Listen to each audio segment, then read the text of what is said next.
Ça y est, nous voilà arrivés, c'est le troisième jour, la troisième vidéo sur comment devenir plus positif et apprendre de ses erreurs. Aujourd'hui, on va vraiment se concentrer sur comment apprendre de ses erreurs sur un plan de 90 jours. Alors, j'ai pas envie de parler de comment construire un plan à 90 jours, j'ai juste en parler rapidement pour que tu comprennes l'idée qu'il y a derrière. Mais on va surtout se concentrer sur qu'est-ce que tu fais à la fin de ces 90 jours pour apprendre de tes erreurs et grandir plus vite, 2 à 10 fois plus vite qu'une personne normale qui ne fait pas ce travail. Pour moi, j'aime bien fonctionner à 90 jours parce que c'est le fonctionnement d'un trimestre. 90 jours, c'est une durée, on va dire, de 3 mois qui est suffisamment longue pour qu'on puisse poser un changement identitaire, pour qu'on puisse commencer un changement de comportement, pour qu'on puisse commencer à voir si une stratégie fonctionne ou non, si on doit l'améliorer ou pas, mais suffisamment courte pour qu'on puisse rapidement pivoter, bouger un peu si jamais on voit que les résultats ne sont pas suffisants, ne sont pas à la hauteur de nos espérances. Donc que ce soit au niveau de ton entreprise ou au niveau d'une évolution personnelle, 90 jours c'est vraiment une bonne idée. Oublie les on change en 21 jours, les trucs comme ça, c'est n'importe quoi. La seule étude qui montre le changement comportemental de manière scientifique montre qu'on change entre 15 et 280 jours et quelques. 90 jours c'est une bonne idée, c'est une bonne marge parce qu'au final déjà ça rentre dans l'année, ça te permet de couper ton année en 4 parties. Et ça te permet d'avoir un rythme, de tester, de pivoter et donc de 4 fois dans l'année faire le point de ce que tu as appris, comment tu as évolué, comment tu as changé et en quoi tu as changé et de ce que tu peux mettre en place sur les 90 prochains jours pour aller encore plus vite ou faire les choses un peu différemment. Tous les 90 jours, j'aime bien parce qu'en fait, ça te permet aussi d'adopter un état d'esprit qui est orienté vers l'approche. La psychologie, les psychologues séparent en fait la motivation en 2 catégories.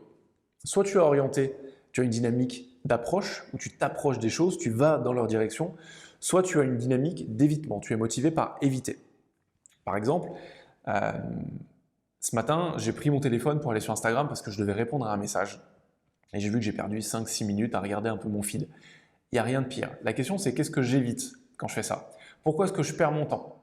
Parce qu'en fait, quand je suis sur les réseaux sociaux, quand tu es sur les réseaux sociaux, il ne faut pas oublier que c'est quelque chose qui est construit pour capter ton attention. Donc qui au final te fait perdre ton temps, du temps que tu aurais pu mettre à profit pour te rapprocher de tes objectifs.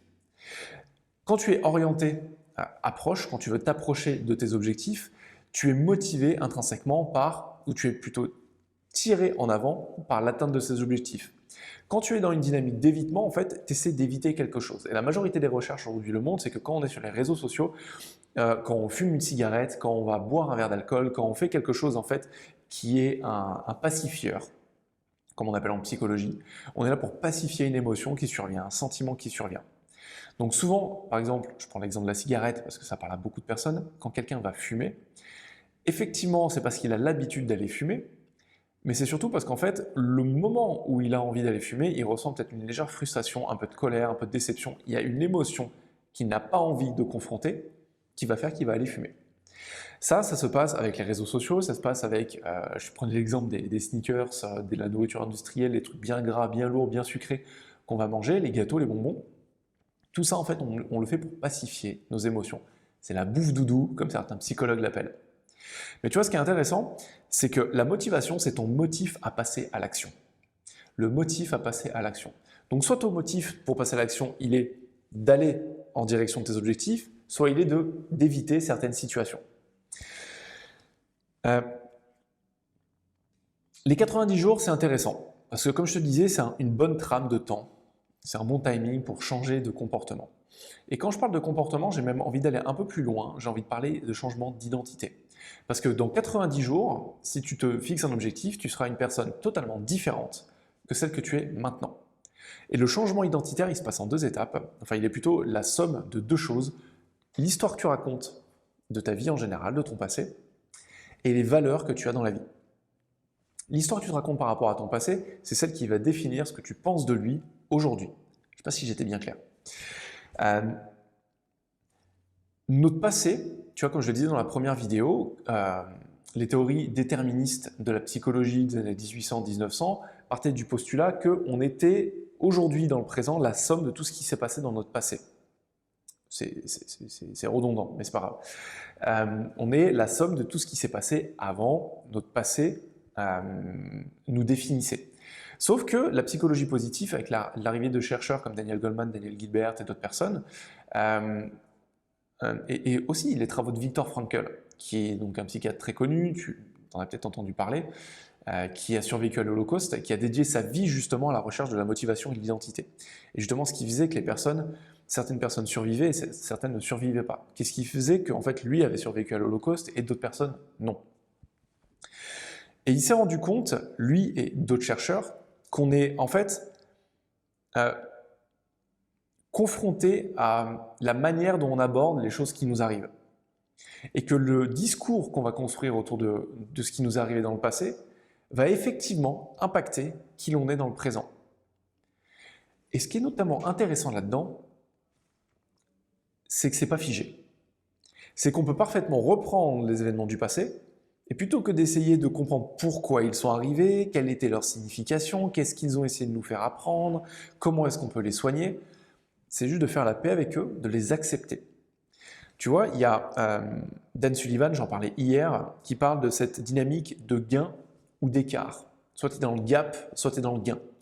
Quand tu es dans le gain, tu vois tout comme une opportunité d'apprentissage. Et tout ce qui s'est passé dans ton passé, tu pars du principe que ça arrivait pour toi, que c'est pas arrivé en dépit de toi. Que c'est arrivé pour toi, pour les bonnes raisons, pour t'apprendre quelque chose. Quand tu es dans le gain, tu regardes les choses de manière positive en te disant « le passé, c'est le passé ». Je regarde si mon micro est toujours en place. Et que ce n'est pas quelque chose qui va forcément te définir. Il y a une autre personne que j'aime beaucoup, je me suis formé à ses côtés, c'était l'année dernière, je crois il y a 1 an et demi, c'est Shirzad Chamine, le fondateur, enfin plutôt l'auteur du livre Positive Intelligence qui est aussi enseignant à Stanford et qui a développé tout un programme autour de Positive Intelligence. Et on ne va pas rentrer dans le détail, mais qui part du principe qu'on a une manière beaucoup plus sage dans notre vie de répondre aux événements de la vie, c'est de les voir comme un cadeau, une opportunité ou un axe de croissance. Donc tu vois, dans tous les cas, la manière dont tu perçois ton passé, définit la manière dont tu le vois dans le présent. Et ce qui est intéressant, c'est donc en changeant la manière dont tu vois ton passé, tu impactes qui tu es actuellement, et donc tu impactes aussi qui tu seras dans le futur, parce que ça va changer tes actions. Donc au final, ce que je te propose maintenant, pour continuer, c'est directement de te partager mon écran, comme ça ce sera beaucoup plus clair. Comme je te le disais, il y a une première hypothèse sur laquelle on peut faire le postulat, c'est que tu peux changer d'identité tous les 90 jours. C'est quelque chose d'important à se dire parce que tu vois, quand tu fais la paix avec ton passé, ça te permet d'être une personne différente maintenant et ça te permet surtout d'avoir une vision différente de ton futur. Ça, c'est extrêmement important. Car au final, le passé, c'est que la signification que tu lui attaches. Vraiment. Dan Sullivan, comme je te le disais, a cette dynamique de soit tu es dans le gain, soit tu es dans l'écart. Shirzad Chamine part du principe que tout ce qui s'est passé dans ton passé peut être vu comme un cadeau, comme une opportunité, comme un axe de croissance. Et c'est extrêmement important à garder à l'esprit. Parce qu'au final, si tu as peur de ton passé, si tu lui accroches une signification négative, tu n'as pas vraiment envie d'y faire face. Tu n'as pas envie de le confronter. Et si tu ne le confrontes pas, tu ne le regardes pas. Si tu ne le regardes pas, tu peux rien apprendre. Et au final, c'est la définition de la folie. C'est de répéter les mêmes choses en boucle en espérant avoir un résultat différent. Donc nous, ce qu'on veut, à travers le travail qu'on va faire maintenant, c'est de se dire tous les 90 jours, effectivement, je pars du postulat que je suis une personne différente. Et c'est même pas partir d'un postulat, c'est pas une hypothèse. Tu es une personne différente. Parce que même si tu n'as pas fait d'énormes progrès, parce que tu n'as pas travaillé consciemment justement sur des feedbacks tous les 90 jours, tu as quand même évolué. Parce que tu as vieilli, tu as grandi, tu as peut-être un peu grossi, tu as peut-être un peu minci, tu vois peut-être les choses de manière différente parce que tu as écouté un nouveau podcast, tu as lu un nouveau livre, tu as échangé avec une certaine personne qui t'a soumis une idée qui a un peu changé ou énormément changé ta manière de voir les choses. Dans tous les cas, tu es une personne différente. Le postulat numéro 2, c'est que ton futur est supérieur à ton passé. Tu vois, on le voyait juste avant, la théorie déterministe de la psychologie part du principe que ton passé crée la personne que tu es dans le présent, mais que dernièrement, les 20-25 dernières années, les travaux qui ont été menés autour de la psychologie positive, la manière dont on a appelé ça, montrent qu'en fait, on est bien plus attiré par le futur, par nos objectifs, que l'on est retenu par notre passé. Et ça, c'est extrêmement important. Parce que On va revenir aux travaux de Viktor Frankl. Viktor Frankl, pour faire simple, il était marié, sa femme était enceinte et en fait, il était psychiatre dans une clinique et il a été donc déporté avec sa femme dans un camp de concentration et sa famille et ils ont été séparés. Lui, il s'est retrouvé à Auschwitz, sa femme à Bergen, je crois, et ses parents et beaux-parents aussi. Et ce qu'il a fait tenir, il y a aussi quelque chose, c'est qu'il avait écrit son premier livre justement sur le changement identitaire. Et c'était son manuscrit, et lors de sa déportation, il s'est caché, et il a caché le manuscrit qu'il devait renvoyer à son éditeur, qui a demandé des années de travail avec lui. Il se l'est fait confisquer et ils l'ont brûlé.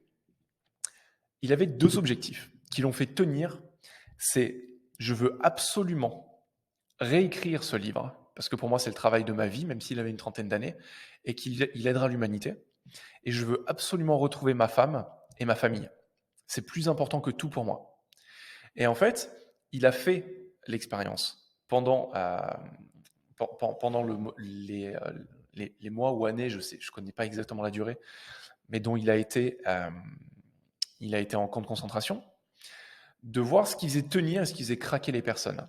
Et il en est arrivé à la conclusion suivante, c'est que ceux qui avaient les objectifs futurs les plus fixes étaient ceux qui tenaient le plus longtemps. Et que du moment où on commençait à abandonner cette vision du futur, qu'on partait du principe qu'on baissait les bras en fait, et qu'on abandonnait ça, la personne craquait et en camp de concentration mourait très rapidement. Et c'est le fondement de ces 60 années de travail sur le sujet justement.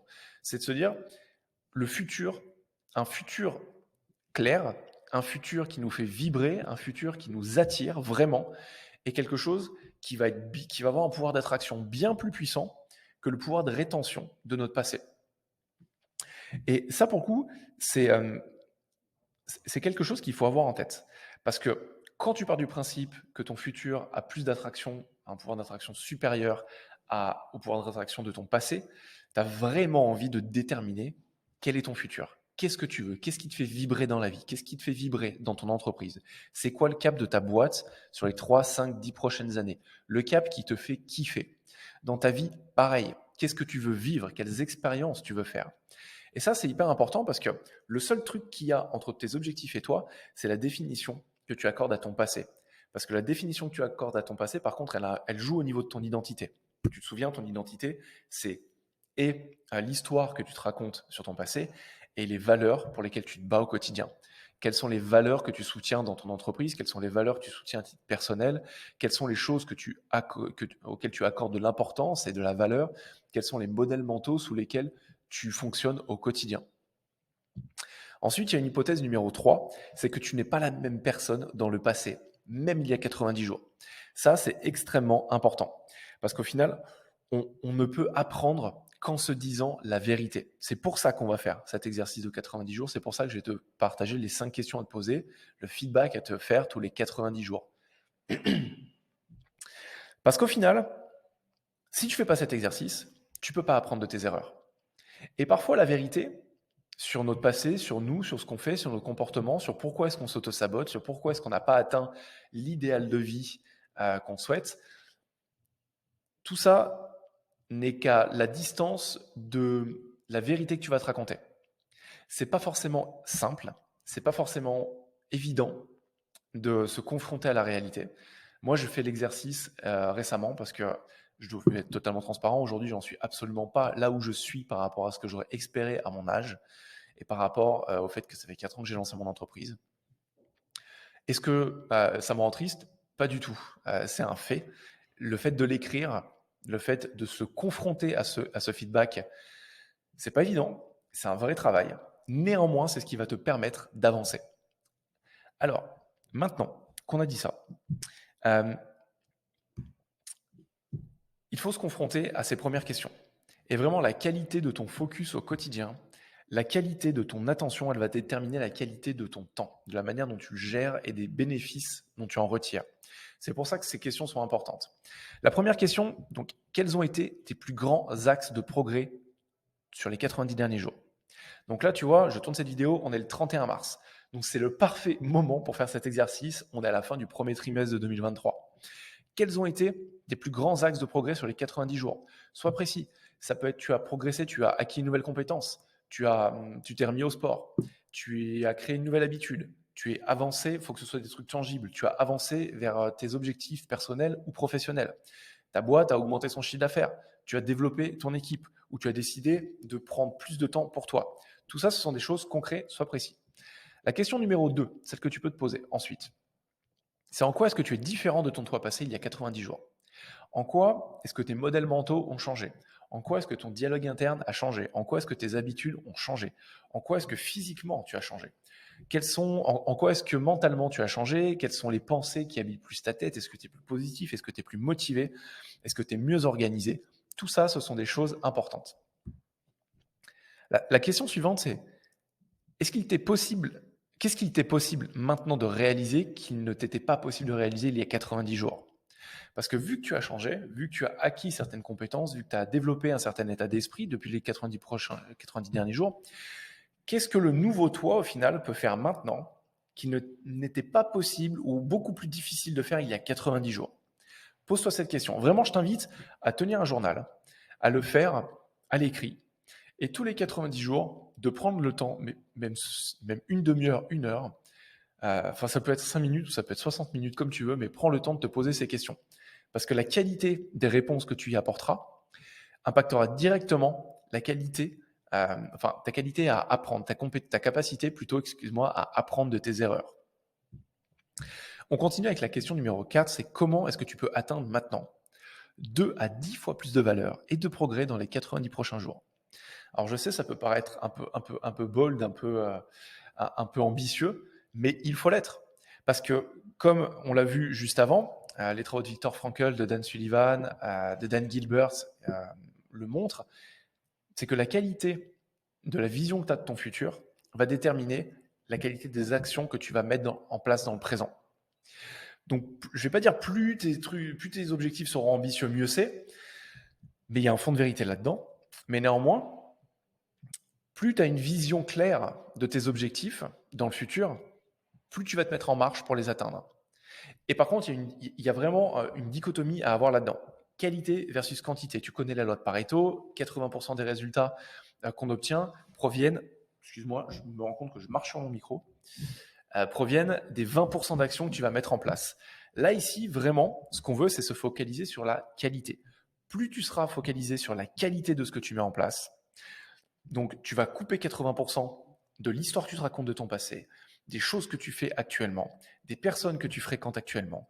Tu vas te mettre en place des médias aussi, des sources d'informations auxquelles tu t'exposes actuellement, et te concentrer sur les 20% de choses qui vraiment te mettent en avant et en direction de tes objectifs, mieux ce sera. Plus ce sera facile.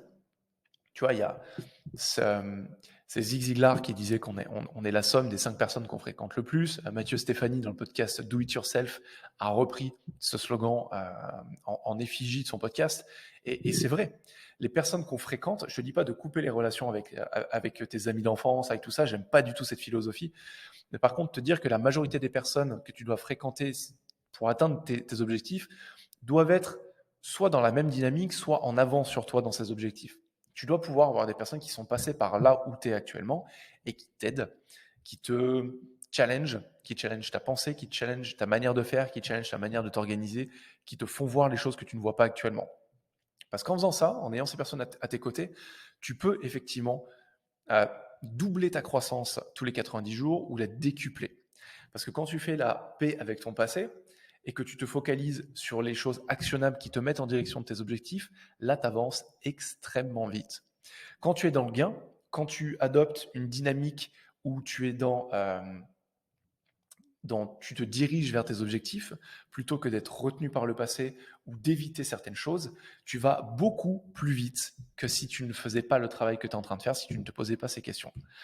Et c'est pour ça que justement, tu vois, en partant du principe que tu te focalises sur une qualité plus haute et une quantité plus basse, et que tu te bases sur la valeur que tu vas créer, envers quoi est-ce que tu es engagé à faire l'expérience ou à réaliser dans les 90 prochains jours? On parle bien d'engagement, on parle bien d'expérience, on parle bien de réaliser des choses. En quoi est-ce que tu t'engages? Envers quoi est-ce que tu t'engages? Parce que en faisant cet exercice, ça va te permettre de voir les erreurs que tu as faites les 90 derniers jours, de ne pas te morfondre dessus, d'être juste OK avec, de les prendre pour ce qu'elles sont, des leçons, et de te poser la question, comment est-ce que je peux faire différemment? Comment est-ce que je peux faire mieux? Comment est-ce que je peux faire plus vite pour avoir de meilleurs résultats, ou en tout cas ceux que je veux? Voilà, j'espère que cette vidéo t'aura plu. Tu peux télécharger le script juste en dessous. Si tu as aimé, n'hésite pas à la partager, n'hésite pas à liker, n'hésite pas à t'abonner. Moi, en tout cas, ça a été un plaisir de la tourner pour toi. C'était Quentin Villard. Je suis coach d'entrepreneurs. Je travaille avec eux sur leur vie personnelle et leur vie professionnelle et sur leur boîte. Le but étant de créer vraiment, d'intriquer les deux, pas de créer une séparation entre le pro et le perso. Quand on est entrepreneur, on a cette chance de pouvoir gérer notre vie comme on veut. Le problème, c'est que la majorité des entrepreneurs ne le font pas. Ils la subissent plus qu'ils ne la créent. Et moi, mon rôle, c'est de les aider à créer la vie personnelle et la boîte qu'ils désirent. Voilà, je te souhaite une bonne journée et je pense que dans la vidéo de la semaine prochaine, de lundi, on parlera de ton futur toi et de comment t'en rapprocher pour être plus heureux et plus motivé naturellement au quotidien. Ouais, je pense qu'on va faire ça, ça va être cool. Allez, ciao.